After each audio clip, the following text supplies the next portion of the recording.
Страус і чарапаха. Частка 4. Пасля таго, як лісе не ўдалося пакаштаваць яек чарапахі, яна праз некалькі дзён вырашыла прасачыць за страусамі, каб дакладна даведацца, дзе знаходзяцца іх гняздо з яйкамі. Яна папаўзла праз высокую траву і схавалася ў ёй недалёка ад гнязда чарапахі, бо яна памятавала добра, дзе яно знаходзіцца. Назіраючы ўважліва вакол, ліса заўважыла, што на пяску доўга сядзіць маці страус. Дык вось дзе ваша гняздо, узрадавалася ліса. Цяпер я ведаю, дзе знаходзіцца гняздо страусаў з яйкамі, а яны такія вялікія і смачныя, будзе мне ежы шмат. Цяпер яна памятавала месца, дзе было гняздо страусаў, і пабегла адсюль. Раніцой ліса сустрэла гіену, і каб прывабіць яе к здзяйсненні свайго плану з налётам на гняздо страусаў, кажа: «Добрай раніцы, прыгажуня, я вельмі рада цябе бачыць. Можа, мы з табой маглі б паразмаўляць за абедам, калі ты не будзеш пярэчыць? Я запрашаю цябе на абед.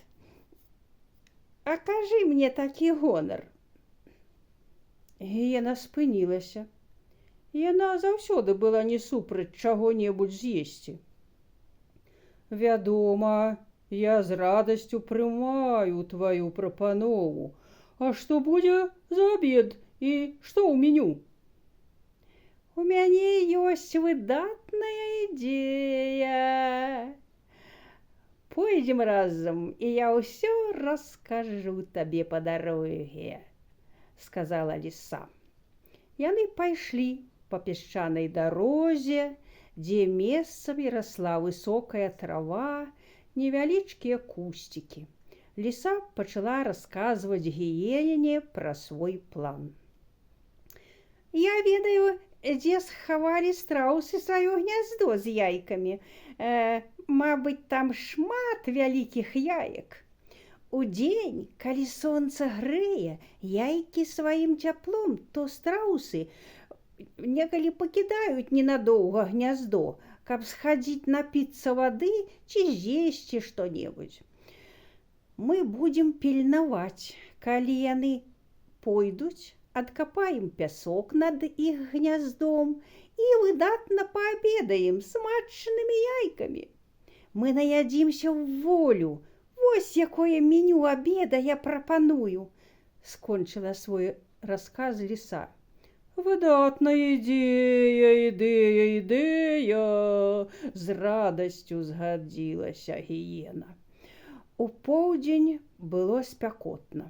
Галодныя ліса і гіена сустрэліся і асцярожна папаўзлі ў бок гнязда страусаў, хаваючыся то ў высокай траве, то ў гушчары кустарнікаў. Калі яны наблізіліся да таго месца, дзе было гняздо страусаў, ліса сказала: «Вось там удалечыні за кусцікам гняздо страусаў, і якраз зараз іх няма на гняздзе. Нам трэба зрабіць усё хутка, пакуль не вярнуліся страусы.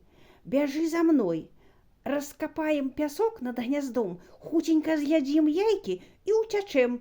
Уперад!» І яны панесліся, што ёсць духу, да гнязда страусаў. Толькі ліса і гіена пачалі раскопваць пясок над гняздом, як удалечыні над кустарнікамі узнікла галава страуса. Ліса заўважыла яго і зашаптала: «Спасайся, уцякаем, бо страус бяжыць!» І яны з усіх ног кінуліся ўцякаць. Але страус адразу заўважыў вар'ятак каля свайго гнязда і грозна закрычаў: «Ррррр! потым загудзеў, як гудок, гу, і кінуўся даганяць шкодніц. Ліса і гіена беглі з усёй сілы, бо яны ведалі, калі страус дагоніць, то не пашкадуе іх. Ён расправіцца з імі. А страус ужо сваімі вялізнымі крокамі амаль наступаў ім на пяты. Ліса памятавала, што сперадзі за густой травой ёсць невялікае балота, і толькі ў ім магчыма ім паспрабаваць схавацца ад пакарання страуса. «Бежим к балоту і прыгнем туды!» — крыкнула ліса гіене. Яна спадзявалася, што страус, можа, не захоча лезці ў ванючую брудную балотную ваду. А страус ужо бег і дыхаў ім ужо ў спіну, і калі ён зробіць толькі яшчэ адзін крок, то раздавіць сваімі моцнымі нагамі дзвюх нягодніц. А бяздужаныя, ледзь жывыя, змакрэўшыя ад поту, ліса і гіена падбеглі да балота і з усяго разгону плюхнуліся ў брудную балотную ваду. Страус спыніўся на беразе балота і сапраўды не палез у гразь за вар'яткамі, хоць ён умеў плаваць і змог бы злавіць іх і ў балоце і пакараць. Ён глядзеў на дзвюх брудных драпежніц, якія сядзелі амаль з галавой у балоце. З гразі тарчалі толькі іх вушы, вочы і нос. Страус разглядваў іх, а потым зарагатаў. Потым плюнуў у іх бок некалькі разоў і гучна сказаў: «Вы, дзве хлуслівыя, злосныя, паршывыя нягодніцы, вось сядзіце там у халоднай балотнай гразі усю ноч, няхай вас кусаюць там камары, піяўкі і жукі. Не буду я аб вас мараць свае ногі. Заслугоўваеце вы добрага штуршка пад зад. І упасі вас Божа, калі-небудзь вам папасцісь мне на вочы.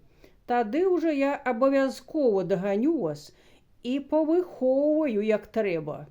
Вось тады вы пазнаеце моц штуршка маёй нагі.